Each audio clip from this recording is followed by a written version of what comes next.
نحمده ونصلي على رسوله الكريم فأعوذ بالله من الشيطان الرجيم بسم الله الرحمن الرحیم۔ شعور حیات سے آج ایک مضمون کا مطالعہ کریں گے۔ عنوان ہے اپنے رب سے ہی مانگنے کا تجربہ کیجیے۔ مولانا یوسف اصلاحی صاحب نے اسے تحریر کیا ہے۔ دہلی کا بادشاہ جنگل میں تنہا گھوڑا دوڑا رہا تھا۔ تیز رفتار گھوڑے پر سوار ہرن کے تعاقب میں اپنے ساتھیوں سے بہت دور نکل گیا تھا۔ کئی میل تک گھوڑے نے برق رفتار ہرن کا تعاقب کیا، لیکن آخر کار وہ گھنی جھاڑیوں میں غائب ہو گیا۔ سخت گرمی کا زمانہ تھا، دوپہر کا وقت تھا، گرم ہوا سے جسم جھلس رہا تھا، پیاس کی شدت سے ہونٹ خشک تھے اور حلق میں کانٹے چبھ رہے تھے۔ شاہ جہاں نے گھوڑا روک کر جسم سے پسینہ پوچھا اور سوچنے لگا کہ اب پانی کی تلاش میں کدھر جائے۔ گھوڑا بھی گرمی کی شدت سے ہانپ رہا تھا۔ آخر شاہ جہاں نے پیاس سے بے تاب ہو کر ایک طرف کو گھوڑا ڈال دیا۔ کئی میل چلنے کے بعد کسی بستی کے آثار نظر نہ آئے، البتہ بہت دور کچھ سائے چرتے ہوئے نظر پڑے اور بانسری کی مدھر آواز بھی تیز جھونکوں کے ساتھ محسوس ہوئی۔ بادشاہ نے اسی سمت اپنے گھوڑے کی باگ موڑ دی۔ چند میل چلنے کے بعد وہ جانوروں کے قریب پہنچے۔ بانسری کی مدھر آواز اب صاف سنائی دے رہی تھی۔ کوئی منچلا بڑی دردناک آواز میں بانسری بجا رہا تھا۔ بادشاہ نے گھوڑا روکا۔ کچھ فاصلے پر دیکھا کہ ایک نوجوان شکستہ اور میلے کپڑے پہنے ایک درخت کے نیچے بڑی بے نیازی کے ساتھ ریت پر نیم دراز ہے اور دنیا کی ہر فکر سے آزاد بڑی مستی کے ساتھ بانسری بجا رہا ہے۔ بادشاہ دیر تک اسے دیکھتا رہا۔ کیا اس جنگل کا بادشاہ یہی شکستہ حال نوجوان ہے؟ شاہ جہاں نے سوچا۔ نوجوان بانسری بجانے میں مگن تھا۔ اس نے سر اٹھا کر ایک نظر دیکھا۔ کوئی شکاری ہوگا، دلی میں سوچا اور بانسری بجانے میں لگ گیا۔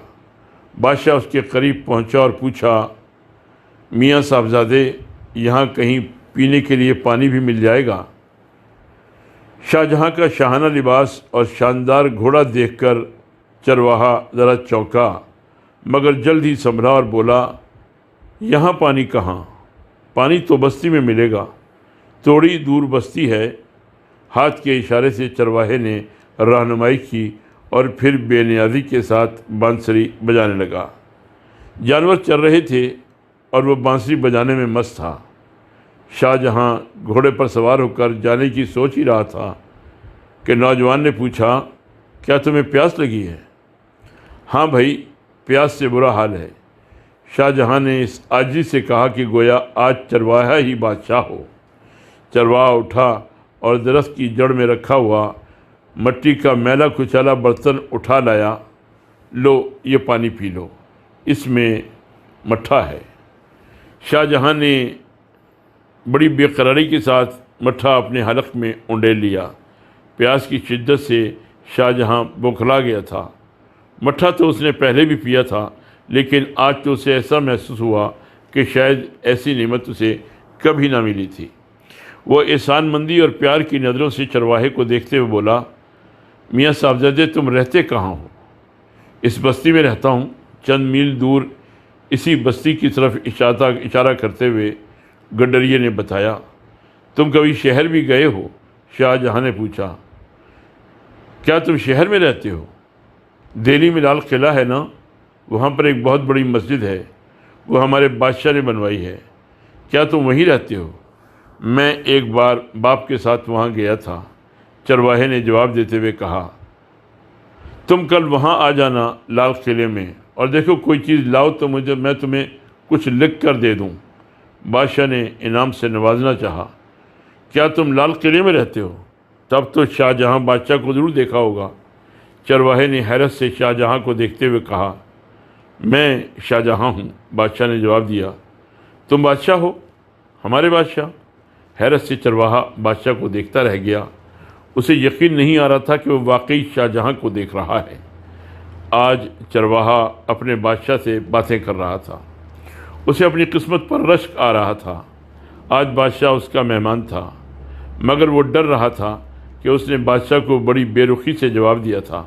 وہ کچھ سوچ میں پڑ گیا۔ بادشاہ نے اس کا سکوت توڑتے ہوئے کہا، تم ہمارے پاس آنا، ہم تمہیں انعام دیں گے۔ دیکھو، پیڑ کی چھال اٹھا لاؤ۔ اور بادشاہ نے پیڑ کی چھال پر کوئلے سے کچھ لکھ کر اس کو دیا۔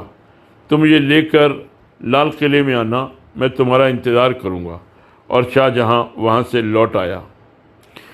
کئی دن گزر گئے۔ شاہ جہاں اپنے میزبان کا بے چینی سے انتظار کرتا رہا۔ وہ سوچ رہا تھا، میں اپنے میزبان کو انعام دے کر مالا مال کر دوں گا۔ جمعے کا دن تھا۔ بادشاہ جمعے کی نماز پڑھنے کے لیے جامع مسجد جا چکا تھا۔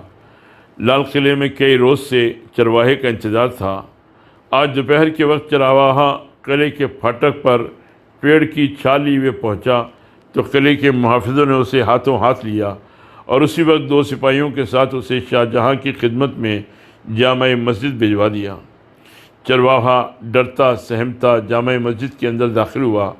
جمعے کی نماز ہو چکی تھی، لوگ جا چکے تھے، کچھ جا رہے تھے۔ بادشاہ کے درباری جامع مسجد میں موجود تھے۔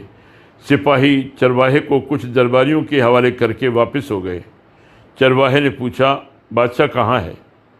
دیکھو، وہ جو محراب کے قریب بیٹھے ہیں وہی بادشاہ ہیں۔ درباریوں نے ایک شخص کی طرف اشارہ کرتے ہوئے بتایا۔ شاہ جہاں اس وقت بڑی ہی عاجزی اور لجاجت سے دعا مانگ رہا تھا۔ نہیں، میں تو شاہ جہاں بادشاہ کا پوچھ رہا ہوں، جنہوں نے لال قلعہ بنوایا ہے اور جو لال قلعے میں رہتے ہیں۔ چرواہے نے نہایت سادگی سے اپنی الجھن صاف کرنا چاہی۔ ہاں بھائی، یہی شاہ جہاں بادشاہ ہیں۔ درباریوں نے اسے اطمینان دلانے کی کوشش کی۔ وہ کچھ دیر بادشاہ کو دیکھتا رہا۔ اس کی سمجھ میں کچھ نہیں آ رہا تھا کہ یہ شخص دونوں ہاتھ پھیلائے گڑ گڑا کر فقیروں کی طرح کیا مانگ رہا ہے اور کیوں مانگ رہا ہے۔ اس سے رہا نہ گیا۔ اس نے پوچھا، یہ بادشاہ کیا مانگ رہا ہے اور کس سے مانگ رہے ہیں؟ یہ تو بادشاہ ہیں، لال قلعہ والے بادشاہ۔ ہاں، یہ اللہ سے مانگ رہے ہیں۔ اللہ سے ہر ایک مانگتا ہے، چاہے وہ بادشاہ ہو یا فقیر۔ چرواہا ایک دم خاموش ہو گیا اور پھر یکا یک وہ ایک طرف کو چل دیا۔ درباری نے اسے جاتے دیکھ کر روکنا چاہا، لیکن وہ کسی طرح نہ رکا۔ لوگوں نے اسے بہت روکا، جانے کی وجہ پوچھی، لیکن اس نے کچھ نہ بتایا اور اپنی راہ کو ہو لیا۔ شاہ جہاں دعا سے فارغ ہوئے۔ خادم بادشاہ کو لینے دوڑے۔ خادم نے شاہ جہاں کو بتایا کہ چرواہا آیا تھا۔ بادشاہ نے بڑی بے چینی سے پوچھا، کہاں ہے؟ شاہ جہاں تو کئی دن سے اپنی میزبان کا بڑی بے قراری سے انتظار کر رہا تھا۔ لوگوں نے پوچھا کہ وہ واپس چلا گیا۔ ہم نے اسے بہت روکا، لیکن وہ رکا نہیں۔ بادشاہ نے اسی وقت کچھ لوگوں کو گھوڑوں پر دوڑایا۔ تھوڑی ہی دیر کے بعد وہ لوگ اس نوجوان کو لے کر واپس آ گئے۔ بادشاہ نے انتہائی عزت کے ساتھ اس نوجوان چرواہے کو اپنے پاس بٹھایا۔ دیر تک اس کی خاطر تواضع کرتے رہے، لیکن چرواہا جیسے ہر عزت و اکرام سے بے نیاز تھا۔ شاہ جہاں نے اس سے پوچھا، میاں تم مجھ سے ملنے آئے تھے اور پھر ملے بغیر ہی واپس ہو گئے، آخر کیوں؟ وہ خاموش رہا۔ شاہ جہاں نے دوبارہ اسے متوجہ کیا، میاں میں تو تمہارا بڑی شدت سے انتظار کر رہا تھا اور تم ملے بغیر ہی واپس جا رہے تھے، بتاؤ تو صحیح آخر بات کیا ہو گئی؟ میں آپ سے انعام لینے آیا تھا، مگر میں نے دیکھا کہ آپ تو خود ہاتھ پھیلا پھیلا کر مانگ رہے تھے۔ جب آپ خود مانگ رہے تھے تو بھلا مجھے کیا دیتے؟ میں نے دل میں فیصلہ کیا کہ میں بھی کیوں نہ اسی سے مانگوں جس سے آپ مانگ رہے تھے۔ چرواہے نے بڑی سادگی اور جرأت سے کہا، اس تاریخی کہانی کی حیثیت کیا ہے اور کہاں تک یہ صحیح ہے، ہمیں اس سے کوئی بحث نہیں۔ ہمیں تو مطلب اس ایمان افروز سبق سے ہے جو اس واقعے سے ملتا ہے۔ اگر یہ واقعہ من گھڑت ہے تو بھی یہ حقیقت ہے کہ چرواہے کی زبانی ایسی تعلیم دی گئی ہے جس پر جتنا غور کریں گے ایمان و یقین میں اضافہ ہی محسوس کریں گے۔ اس دنیا میں کون ایسا ہے جس کی کوئی نہ کوئی ضرورت نہ ہو، اور قدرتی بات ہے کہ جب آدمی کی ضرورتیں پوری نہیں ہوتی تو وہ پریشان ہوتا ہے، پریشانی دور کرنے کی تدبیریں سوچتا ہے اور ہر طرف نظر دوڑاتا ہے کہ کس سے اپنی پریشانی بیان کرے، کس کے سامنے اپنی ضرورت رکھے ضرورت اور حاجت ایک نادار فقیر کو بھی پیش آتی ہے اور ایک خوشحال کروڑ پتی کو بھی۔ کسی کو رہنے بسنے کے لیے مکان کی ضرورت ہے، کسی کو بدن ڈھانپنے کے لیے کپڑے کی ضرورت ہے، کسی کو اپنے بچوں کی شادی کرنا ہے اور واجبی خرچ کے لیے بھی کچھ نہیں ہے، کسی کا کاروبار نہیں چل رہا ہے، کسی کے پاس اتنا نہیں ہے کہ بچوں کو تعلیم دلوا سکے، کوئی بیمار ہے اور صحت کے لیے ترس رہا ہے، کسی کو ملازمت کی ضرورت ہے اور ملازم درکار ہے۔ غرض دنیا میں اللہ کے بندوں کی ضرورتیں گوناگوں ہیں۔ دوسروں کو چھوڑیے، خود اپنی زندگی پر غور کیجیے۔ آپ کی کتنی ضرورتیں ہیں جن کے لیے آپ پریشان رہتے ہیں؟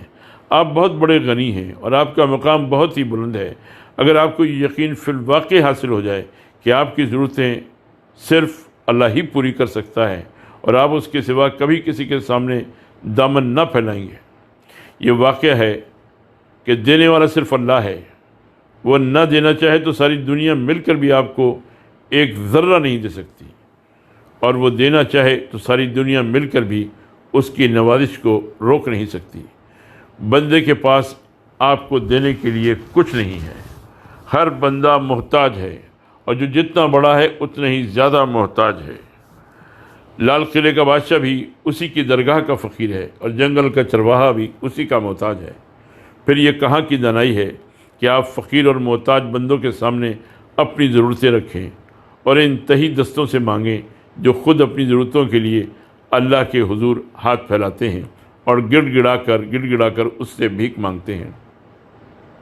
آپ یہ فیصلہ فرما لیں اور اس پر جم جائیں کہ کبھی اپنی کوئی ضرورت کسی بندے کے سامنے نہیں رکھیں گے۔ ضرورت چھوٹی ہو یا بڑی، دینی ہو یا دنیاوی، صرف اپنے رب کے سامنے رکھیں گے اور صرف اسی سے مانگیں گے۔ اپنے رب سے مانگنے کا تجربہ تو کیجیے۔ جتنی بار تجربہ کریں گے اپنے ایمان و یقین میں اور زیادہ پختگی پائیں گے۔ اللہ کبھی آپ کو اپنے دربار سے مایوس نہیں کرے گا۔ جس کو جو کچھ ملا ہے اسی کے دربار سے ملا ہے، اس کے سوا کوئی دینے والا نہیں ہے۔ آپ کو جو ضرورت ہو اس سے کہیے، جو پریشانی ہو اس سے فریاد کیجیے، جو تکلیف اور مصیبت ہو اس کے حضور گڑ گڑائیے، جو درکار ہو اس سے مانگیے۔ جو کچھ مل سکتا ہے اسی کے در سے مل سکتا ہے۔ کوئی وجہ نہیں کہ وہ ہارون رشید کو زبردست سلطنت سے نوازے اور شاہ بہلول کو شام کی روٹی بھی نہ دے۔ یہ تو وہی جانتا ہے کہ کس کے مقدر میں کیا لکھا ہے اور کس کو کیا ملتا ہے، لیکن یہ حقیقت ہے جو کچھ بھی ملے گا اسی کے دربار سے ملے گا۔ اس کے حکم کے بغیر کسی کو ایک گھونٹ پانی بھی نہیں مل سکتا۔ اسی سے مانگنے کا تجربہ کیجیے۔ اس کے خزانوں میں نہ کمی کے آنے کے خطرہ ہے اور نہ یہ اندیشہ ہے کہ اس کے خزانے کبھی ختم ہوں گے۔ آپ جب بھی کسی پریشانی میں مبتلا ہوں، جب بھی کوئی حاجت اور ضرورت ہو، ضرورت چھوٹی ہو یا بڑی، دینی ہو یا دنیاوی، اپنے رب کی طرف رجوع کیجیے، اس کے سامنے اپنی حاجت رکھیے اور اس یقین کے ساتھ کہ وہ آپ کو مایوس اور نامراد نہ لوٹائے گا۔ اس انداز فکر و عمل سے آپ کو وہ استغنا، اطمینان اور بے نیازی حاصل ہوگی کہ اس دولت کا مقابلہ دنیا کی کوئی دوسری دولت نہیں کر سکتی۔ اللہ سے مانگنے کا طریقہ اور اس کے آداب سکھاتے ہوئے اللہ کے رسول صلی اللہ علیہ وسلم نے اپنی امت کو صلاۃ الحاجات پڑھنے کی ہدایت فرمائی، یعنی وہ 2 رکعت نماز نفل جس کے بعد بندہ اللہ کے حضور اپنی حاجت رکھے۔ آپ صلی اللہ علیہ وسلم کا ارشاد ہے، لا الہ الا اللہ الحلیم الکریم، سبحان اللہ رب العرش العظیم، والحمد للہ رب العالمین، اسألک موجبات رحمتک وعزائم مغفرتک والغنیمۃ من کل بر والسلامۃ من کل اثم، لا تدع لی ذنبا الا غفرتہ ولا ہما الا فرجتہ ولا حاجۃ ہی لک رضا الا قضیتہا یا ارحم الراحمین۔ اللہ کے سوا کوئی معبود نہیں، وہ انتہائی بردبار اور بہت ہی کرم فرمانے والا ہے، پاک و برتر ہے۔ اللہ عرش عظیم کا مالک، شکر و تعریف اللہ ہی کے لیے ہے جو سارے جہانوں کا پروردگار۔ اے اللہ، میں تجھ سے ان چیزوں کی بھیک مانگتا ہوں جو تیری رحمت کو واجب کرنے والی اور تیری مغفرت کو لازم کرنے والی، ہر برائی میں حصہ اور ہر گناہ سے سلامتی چاہتا ہوں۔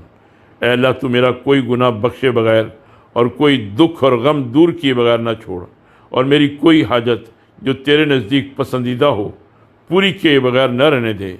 اے رحم کرنے والوں میں سب سے زیادہ رحم کرنے والے۔ رواہ الترمذی و ابن ماجہ۔